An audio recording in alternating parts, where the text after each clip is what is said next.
practice here in the US? Well, all of you have likely seen a similar model of coronary artery disease. This is showing the progression of atherosclerosis over time. On the left-hand side of this figure, you see a normal, healthy coronary artery. Over time and years, as we move toward the right, we see the development of atherosclerosis within the artery. It starts off as non-obstructive coronary artery disease and then ultimately progresses to obstructive coronary artery disease. By this point, we get narrowing of the lumen, which can cause obstruction to myocardial blood flow. So this results in ischemia, and this is what we can detect on our functional testing strategies. So our functional tests are looking for ischemia and reduced blood flow. This is in contrast to an anatomic testing approach where we don't look for the presence of ischemia, but rather directly visualize the process of atherosclerosis, which allows us to look at really the whole spectrum of coronary artery disease. It's important to remember that patients with obstructive coronary disease are certainly at risk for acute coronary syndromes and events. Here we see plaque rupture. But it's estimated, and some studies suggest that more patients presenting with an MI actually had previous non-obstructive disease. So the question becomes, can we do a better job of identifying these patients that are at risk for these events that we try to prevent? So when we're talking about functional versus anatomic testing, what are the tests that we're actually talking about? So from a functional standpoint, I'll talk about the three most commonly used tests here in the US. That's the exercise ECG, the stress SPECT, which is a myocardial perfusion scan, and the stress echo. Other functional tests are cardiac MR and PET scanning, but those are less commonly used as the initial evaluation, so I won't be talking about those today. From an anatomic standpoint, really this is when we're talking about non-invasive imaging, this is really when we're talking about the coronary CT angiogram. And it's important to distinguish this from the coronary artery calcium score, which doesn't give us information about luminal stenosis or really what the lumen of the coronary artery looks like because of a lack of IV contrast. So before we launch into a discussion of the relative effectiveness of these two different testing strategies, anatomic versus functional, I think it's important to frame our discussion around what are we going to do with this information? Because this then goes on to inform what are the types of questions that we actually need to answer from our tests. And so broadly, the two goals of treating people with stable coronary artery disease are first, to improve survival and decrease cardiovascular events, and secondly, to improve quality of life, equally important. What are the interventions that we have to be able to accomplish these two goals? Well, first and foremost, the intervention that has been most effective for decreasing cardiovascular events and improving survival is the use of preventative medical therapies such as aspirin, lipid-lowering medications such as statins, and ACE inhibitors. But it's important to recognize that the degree of benefit that our patients get from these preventative therapies is directly related to their level of risk. And so it's important to be able to identify a patient's level of risk because they may benefit from more intensive therapies. Revascularization is also a potential approach for improving survival, but has actually never been shown to improve survival in the vast majority of patients. There is a role in patients that have severe left main disease and multivessel disease, who are certainly the minority of patients, but those are patients that we want to be able to identify on our testing because their management is going to be different. In terms of improving survival, really the mainstay of our therapy is anti-anginal medications, and it's important to identify people that are symptomatic that we can then treat with these effective medications.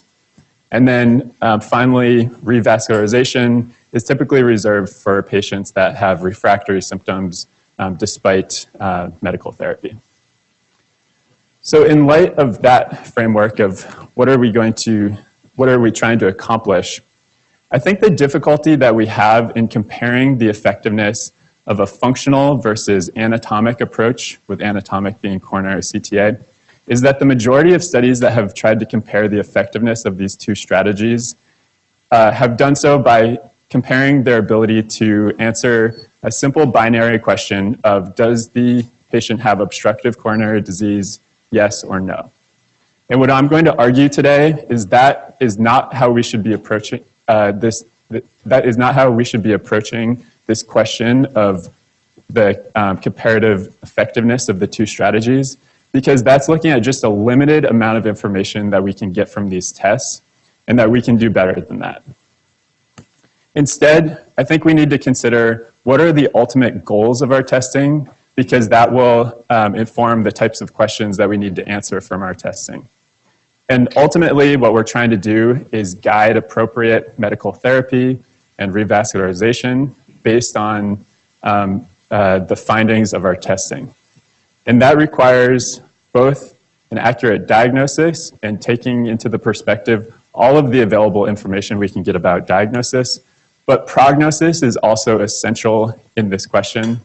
And the interplay of both diagnosis and prognosis are really what go on to inform the way we manage patients with stable coronary artery disease, and ultimately with the goal of improving patient outcomes. So I think this is an important point that serves as the basis for the rest of my talk, really, is that with diagnosis alone, we have limited information, and clinicians use this concept of diagnosis and prognosis on a daily basis. And so when we're comparing the effectiveness of these tests, that really needs to be considered. Ultimately, this boils down to a few critical questions that we need to be able to answer from our tests that can inform management. First, does my patient have coronary artery disease? Second, is my patient's coronary artery disease actually causing chest pain? And then, does my patient have severe left main disease or severe multivessel coronary disease? And finally, what is my patient's risk for bad outcomes? What's their risk of cardiac death, MI, or other cardiac events? And I'm going to say that these are the critical questions that we need to answer, because this then goes on to inform our management. If the patient is having chest pain as a result of CAD, then anti-anginal therapies will be effective. If we identify somebody that has multivessel disease, then this is somebody that you may choose to undergo revascularization for the purpose of improving survival. And if a patient you identify as having very high risk for a bad outcome, those are going to be patients that we use more intensive medical therapies, because they're more likely to benefit from these therapies. So let's take a look at functional testing. First, we'll start off with reviewing the diagnostic performance.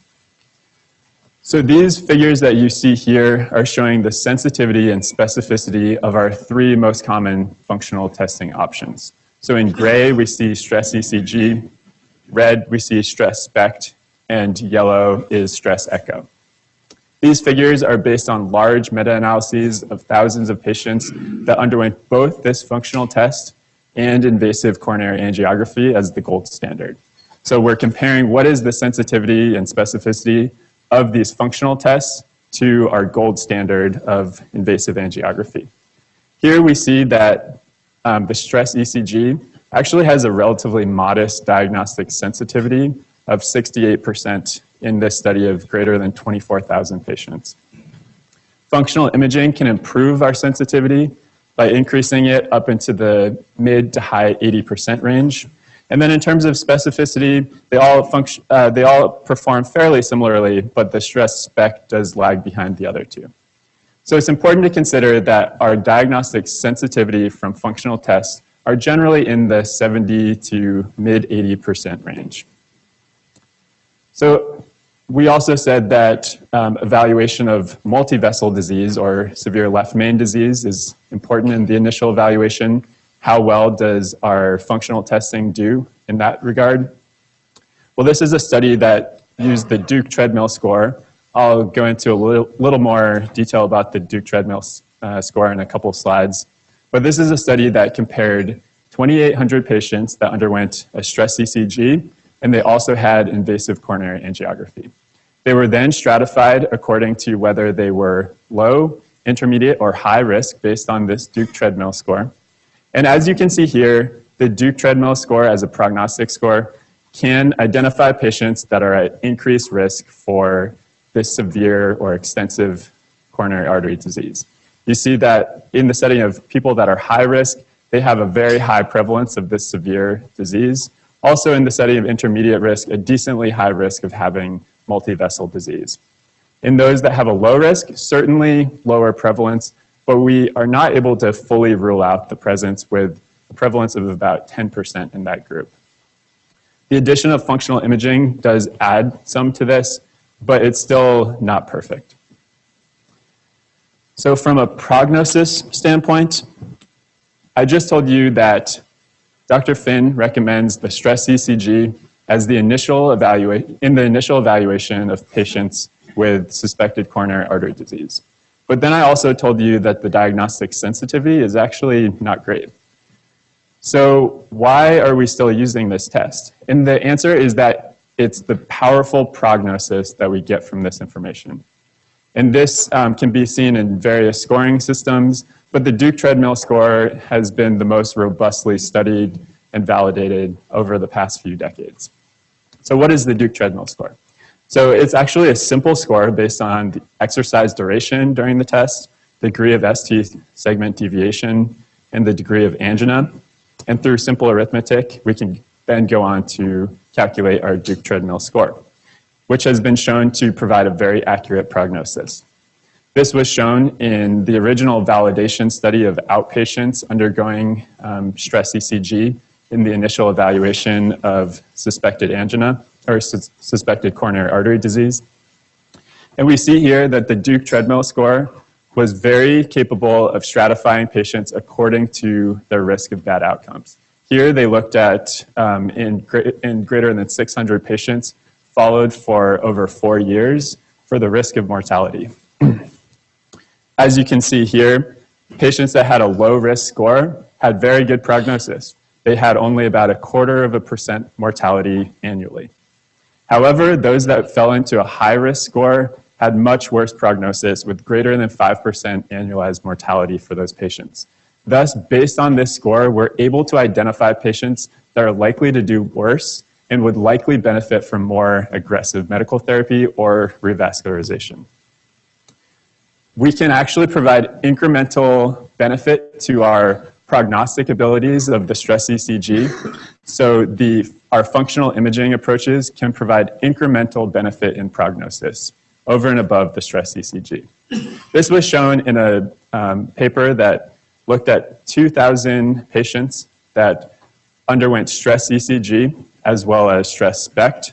And you can see here that patients were divided according to their Duke treadmill score based on their stress ECG, looking at the 3 groupings of the bar graphs here into low, intermediate, or high risk based on their Duke treadmill score.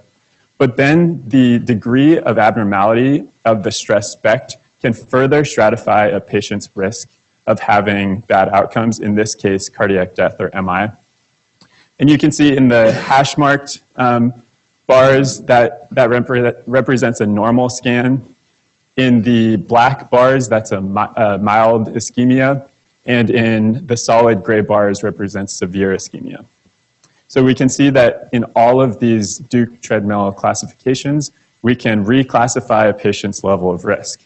This becomes most helpful in the intermediate risk category, where the majority of patients that were in that intermediate Duke treadmill score were actually able to be reclassified to a low risk and thus provided some reassurance. But there was a group of people that were found to have ischemia on their stress SPECT, and that was associated with much worse prognosis. This has also been shown in the setting of stress echo, where we see that patients, again, are able to be stratified according to their risk of bad outcomes, in this case, MI or death over the subsequent 5 to 7 years. The top bar here, or the top line, is showing the presence of a normal stress echo and no CAD at baseline. And you can see that it separates out from patients that have an abnormal echo, which are shown by the lower 2 lines here.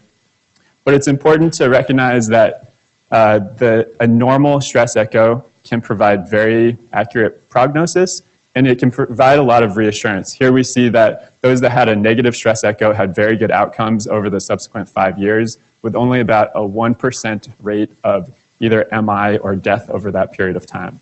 So excellent prognosis associated with normal functional studies.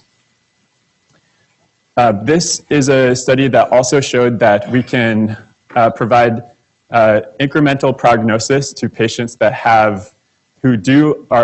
are found to have coronary artery disease by the extent of ischemia that we see on their functional imaging studies. In this case, this was patients that underwent SPECT imaging.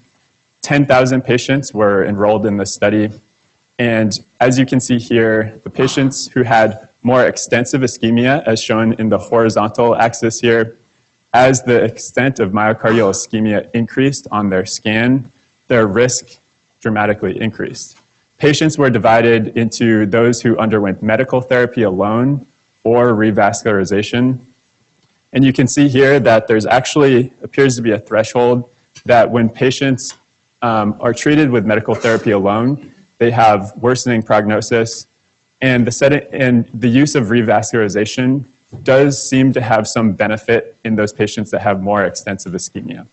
So we see here that the degree of ischemia can provide even greater prognosis for the patients that have obstructive coronary disease, but it can also be used, this is an example of prognosis directly informing our management strategy, because as we see here, patients that have more extensive ischemia could potentially be targeted for revascularization for the purpose of improved survival.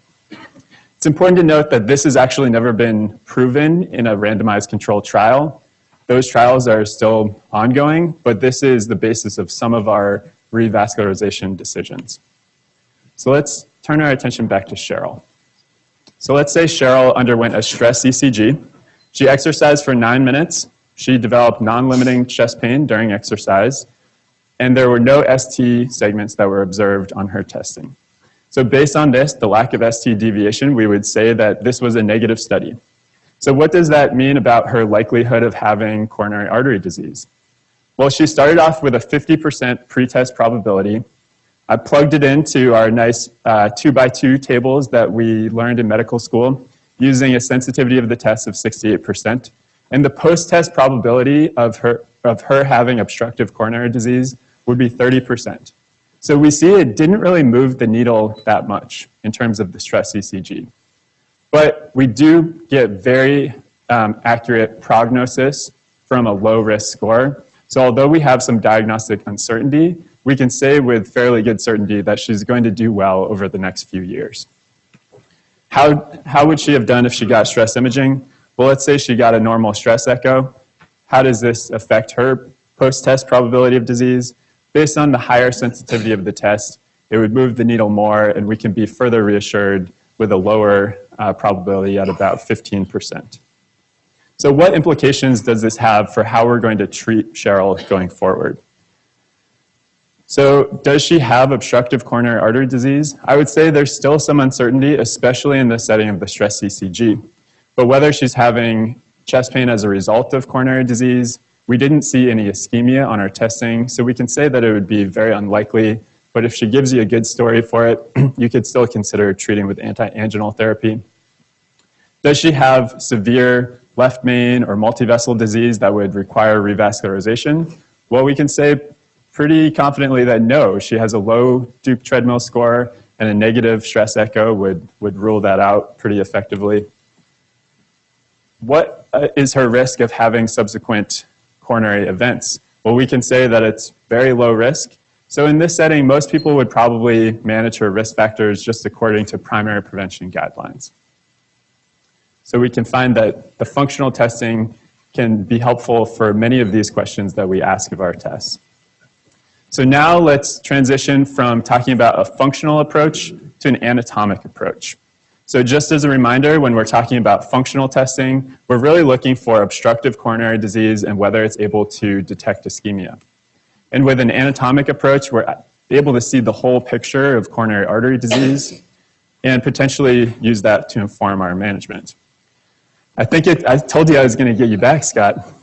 I think it's important to recognize that sometimes we do want to see the whole picture. This is a very nice picture of Scott Hagan, a chief resident, wonderful chief resident, looking very dapper, ready to take on his chief year. But you would have lost a lot of information if I didn't show you the whole picture. And I really want to highlight the color coordination between that tie and that tutu. I think it's very tasteful. All right, let's turn our attention to coronary CT angiography. So this is a test that has had dramatic improvements in technology over the past decade. We've been able to have improved spatial recognition that allows better diagnostic performance. And we've also been able to reduce radiation exposure based on improved technique, making this a safer test for our patients. So just like any CT technology, we obtain slices of information about the coronary anatomy. And this can then be used to reconstruct more visually appealing or more helpful pictures of the coronary arteries. Here you see a picture of the left anterior descending artery, and you can see that there is a mid-vessel 50% stenosis of the vessel. But if you don't see it, I recommend that you take a tip from what I've learned over the course of the year working with the great radiologists, including Dr. Godwin. Always follow the radiologist's green arrow. If you still don't see it, follow the green circle. And if you still don't see it, now you know how I feel. And then you ask Kelly Branch if there's any stenosis there, and he'll say that this is an example of a mixed plaque showing calcium and non-calcified plaque right in the middle of that circle, showing us that we're directly able to visualize the presence of atherosclerosis. So let's look at the diagnostic performance of this test. Turns out that coronary CTA performs excellently in terms of its diagnostic ability. This has been shown in multiple studies. This first study that I'm showing here shows the sensitivity and specificity of 230 patients who underwent coronary CTA and invasive angiography. So it's looking at the sensitivity and specificity for detecting obstructive disease as defined by invasive angiography. So we can see that it has excellent performance with a 95% sensitivity and 83% specificity. This has been further confirmed by meta-analyses done around that same period of time that have confirmed and even shown that the diagnostic performance could be better at approaching 100% sensitivity for detection of obstructive coronary disease and a high specificity in the high 80% range as well. It's important to note that based on this high sensitivity and the fact that this was used in low to intermediate pretest probability patients, that combines together to say that this has a very high negative predictive value as a test and can be used to very effectively rule out the presence of obstructive coronary artery disease in our patients. So I've already shown you this figure showing the performance of the functional tests. And now comparing the coronary CT angiography performance, we see that it has both improved sensitivity and specificity. So how does it do in ruling out the presence of more severe disease that we'd want to know about in our patients? So this was a study of 1,200 patients that underwent both coronary CT angiography and invasive angiography. And it showed that the sensitivity for ruling out both left main and 3-vessel obstructive disease was very high at 95%. Also had a good specificity at 83% and a negative predictive value of 99% that can pretty much allow us to rule out the presence of this severe 3-vessel or left main disease. So you're probably getting pretty excited about the possibility of coronary CT angiography based on what I've said so far. I would say the major caveat to this technology in terms of its diagnostic ability is this concept that coronary stenosis does not necessarily lead to ischemia. It's actually been shown in multiple studies that the degree of stenosis within the vessel has poor correlation with the development of ischemia. This is probably best shown in the study of patients in invasive angiography, where they measured a measurement of ischemia on the vertical axis called fractional flow reserve. An FFR of less than 0.75 or 0.8% is considered to be ischemia. And they compared the presence of ischemia within that vessel to the degree of coronary stenosis. So generally we define obstructive disease at above 70%. And here we see that there are patients that had very severe obstruction visually, but actually were not shown to have ischemia related to that vessel. Likewise, conversely, in patients that have no obstruction at all visually, or less than 50%, which is a measurement of obstructive disease, these patients had ischemia, showing that there's actually poor correlation between stenosis and ischemia. And so that has to be taken into consideration when we're evaluating the performance of this test. So let's now turn our attention to prognosis. So the prognosis of this test has probably been best studied in this large CONFIRM registry, which is a multi-center registry, including greater than 24,000 patients that underwent coronary CT angiography for the evaluation of stable coronary artery disease. They were then followed for, on average, about 3 years, and they compared the development of all-cause mortality to the degree of, or the extent of coronary artery disease that was seen on their initial CT angiogram. So as you can see, patients have increasing risk of mortality as the extent of coronary artery disease progresses. So we see that so this is comparing the hazard ratio for mortality to people with normal arteries. And we see here that patients with 3-vessel or left main disease are at 5 times the risk of mortality over those 3 years after adjusting for other risk factors for mortality. Importantly, though, what I want to highlight is that we see this throughout the whole spectrum of disease. And as you can see here, there is a significant increase in the risk of mortality in patients that have non-obstructive coronary disease. So we previously kind of didn't care about that, but this is showing that actually the presence of non-obstructive disease has significant impact on the patient's prognosis. And that, based on this study, they showed that non-obstructive coronary disease has about 1.8 times the risk of somebody with normal coronary arteries, thus identifying this as being prognostically important. This concept also goes into showing that a normal CTA without the presence of any coronary artery disease can provide us with a lot of reassurance because these patients have a very good prognosis.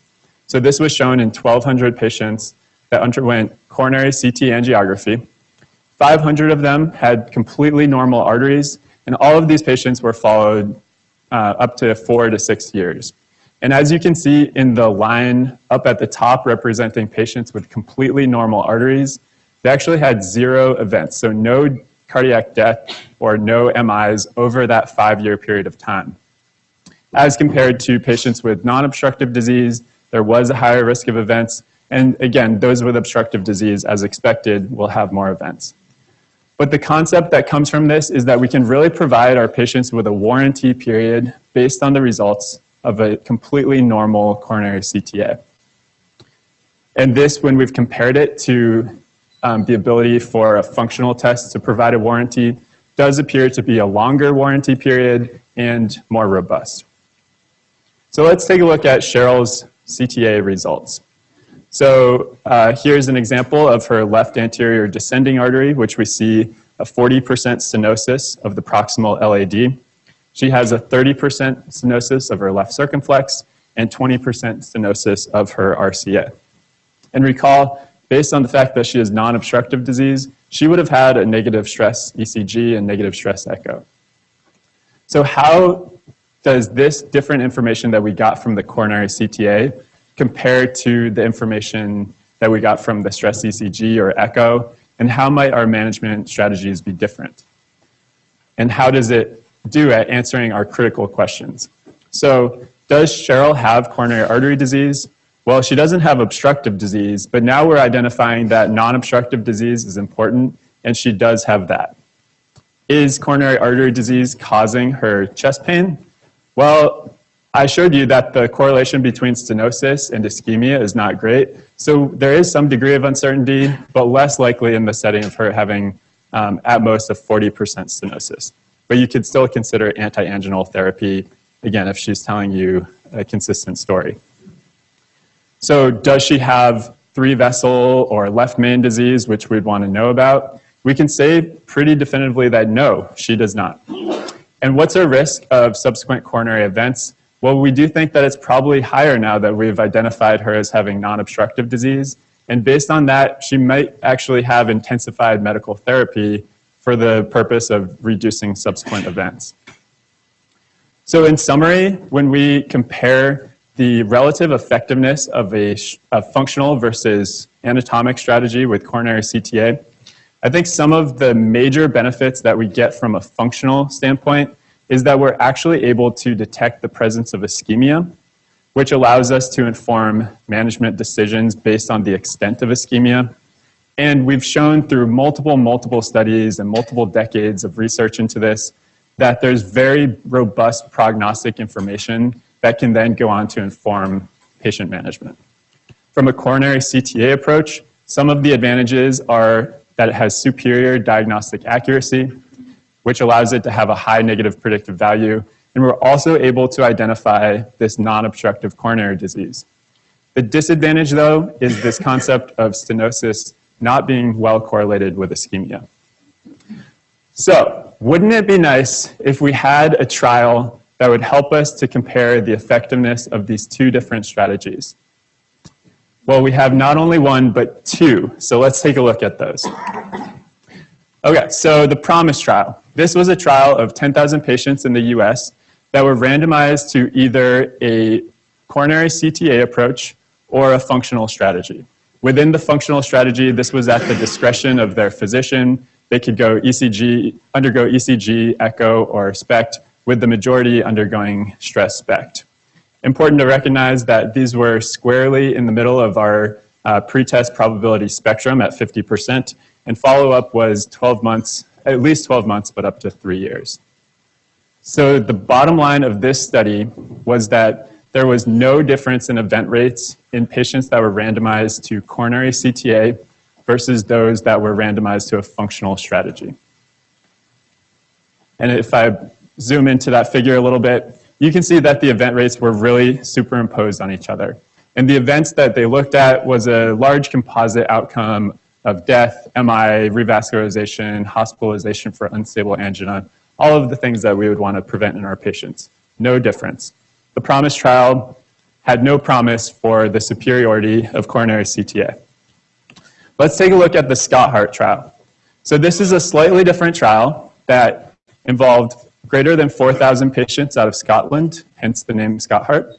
And they were randomized to either a usual care approach or usual care plus coronary CTA. The usual care approach involved patients being referred to chest pain clinics in Scotland. They underwent a complete history and physical, and the vast majority of these patients got a stress ECG at their baseline visit. Additional testing in either group was then at the discretion of the treating physician, but all patients in the coronary CTA group got that test. So in terms of their primary outcome, they actually had a fairly interesting primary outcome, which was actually just looking at the diagnostic certainty that the physicians had for coronary artery disease. So those that had a coronary CTA had improved certainty of the diagnosis as compared to a usual care approach at about 2.5 times the certainty of patients that underwent the usual care approach. It also increased the certainty of the diagnosis of angina related to coronary artery disease at about twice the likelihood of being certain of a diagnosis of this being angina as a result of CAD, which is kind of interesting because we showed the poor correlation between stenosis and ischemia. I think the meat of the interesting findings from this study are really from looking at the secondary outcomes. So this graph is showing the addition or discontinuation of preventative medical therapies according to the testing strategy. So those in green are the patients that were started on either new aspirin, statins, or ACE inhibitors, and the bars in orange showed that those patients were discontinued from those therapies. So you can see that about 4 times as many patients were started on preventative medical therapies as a result of the results from this testing. We can also see that patients were discontinued, likely based on a reassuring coronary CTA. And this was more likely than the usual care approach. So what effect did this testing strategy and medication management have on outcomes? Well, we can see that there was actually a trend toward a reduction in cardiovascular events when we looked at coronary cardiovascular death, or MI. And we see that in the coronary CTA group, identified by the blue bar there is a trend toward reduction in outcomes.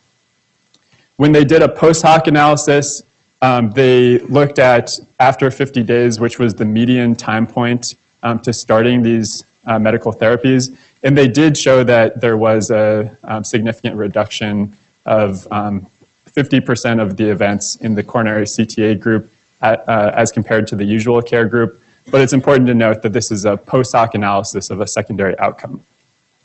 So what insights do we get from these randomized controlled trials to be able to compare the testing effectiveness? Well, overall, these trials, when comparing a functional approach versus an anatomic approach, show overall similar outcomes between the two different strategies. There is a trend toward reduction in cardiovascular outcomes when we look at the data from the Scott Hart trial. And this was likely related to the fact that patients that got coronary CTA were more likely to get addition of preventative therapies. So in summary, when we try to define what are the relative advantages of these two different testing approaches, a functional approach versus an anatomic approach, I think it can really be divided based on the patient's pretest probability of disease or the expected extent that a patient has coronary artery disease. And in the low to intermediate risk group, or pretest probability group, I think this is where we start to see some relative advantages from our coronary CTA.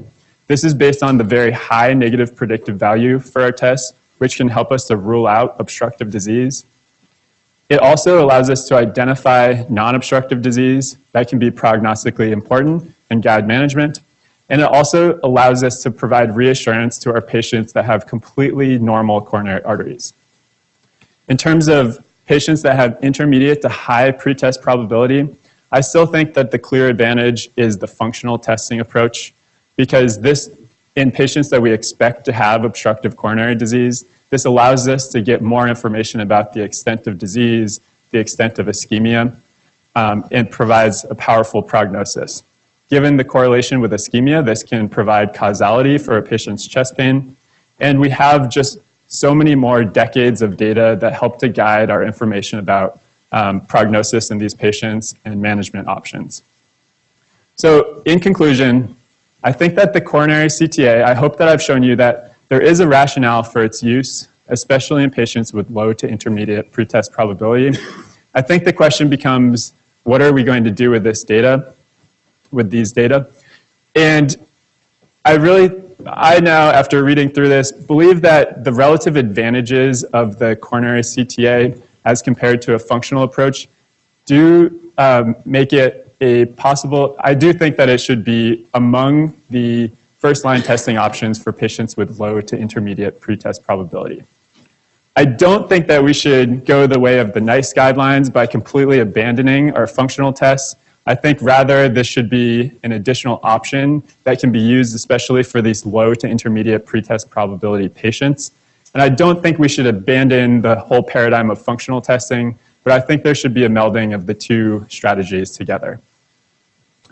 So thank you very much for your participation, or your attention and participation earlier.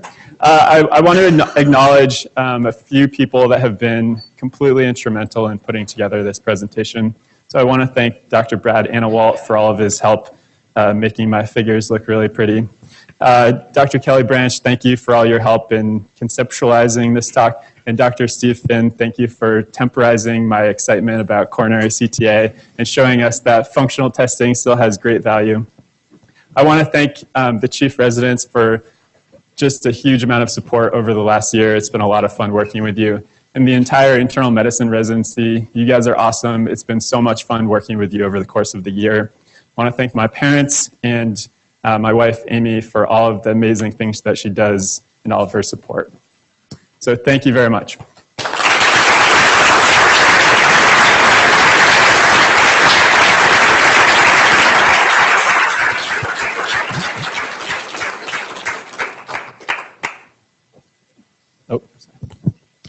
That was great. I really like the way that you laid out the whole idea of what question are you asking and what are we going to do with the information.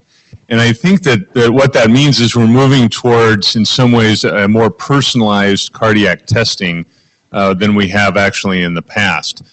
For instance, occasionally in the echo lab, a cardiologist, and I say a cardiologist because a general medicine person would never do this, refers a patient for an exercise stress echo and they come in with a walker, and we realize that's not going to work. But let's say that Cheryl actually has dyspnea on exertion instead of chest pain. Maybe Cheryl actually needs a diastolic stress test, which we can do in the echo lab, as well as an ischemic evaluation. And one thing I just wanted to point out is that we actually are developing an imaging consult pager service. So probably next month you'll be able to call the page operator and ask for this service, and then you'll get an imaging expert on the other end of the line that will tell you, sort of walk through the different testing modalities. We have a website we can point you to also. And then also, perhaps most importantly, tell you how to order it in Epic, which is obviously very difficult to do. But I think this is a very timely discussion. I think you went through it just in an expert way, and I think you've really stimulated more discussion that we can all have over this topic. Thank you. Thank you, Andrew, for that talk. I was just wondering, with the PROMISE and the Scott-Hart trials, did they do any separation between people who were in a low intermediate pretest probability versus high intermediate, or all the patients lower risk in those trials?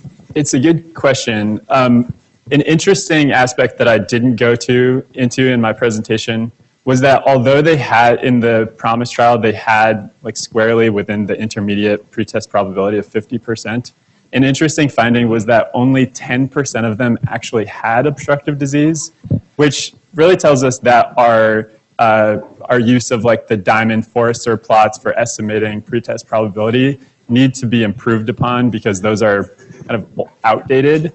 So there are new testing, like clinical models that can be used to estimate pretest probability.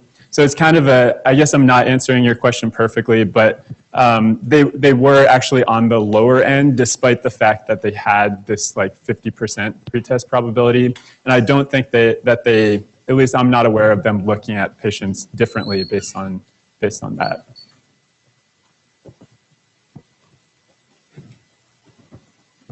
Yeah, so my turn? That was a nice review. So isn't one of the major lessons of Scott-Hart trial risk factor management is underused? Yeah, I think that is a very reasonable way of interpreting that trial. You know, as I talked about with Dr. Finn a few weeks ago, it could have been irregardless of the test that they got. It just they got good medical therapy and they did better. I think there is a role for, you know, when you're on the fence about whether somebody should be given intensive medical therapy, we can get some additional information. But I totally agree. This is just further stressing the importance of people that are at risk of bad outcomes should be treated with aggressive medical therapies. Yeah. Let me just make a quick comment about Scott-Hart. The reason why we can actually learn something from the Scotts and from NICE actually is that they actually gave people not only some information, but what to do with the information. PROMISE didn't. They gave you the CTA, and then you were left to your own devices as far as what you were going to do. Scott-Hart actually said, here is the CTA, and here is what we suggest you do about it, which was why there was a 3-month lag, which is about the time that they went back to their primary care physicians, started their medical therapy, and that's when we saw this play. And so we can actually learn something from the Scotts, not only that, you know, kills, you know, and things like that, really bad food. But that if you actually inform and give people information, and this is the whole idea that radiology is coming about with you know, this CAD-RADS, which is a way of saying, here it is, this is what we suggest you do, same for prostate cancer, same for these other findings. And so I think that actually helps to inform, you know, as we move forward, gives you information, not only to diagnosis, but what you can do to inform and affect prognosis. All right, well, thank you. I think we need to switch over to the Resident Teaching Award presentations, but thank you for your attention.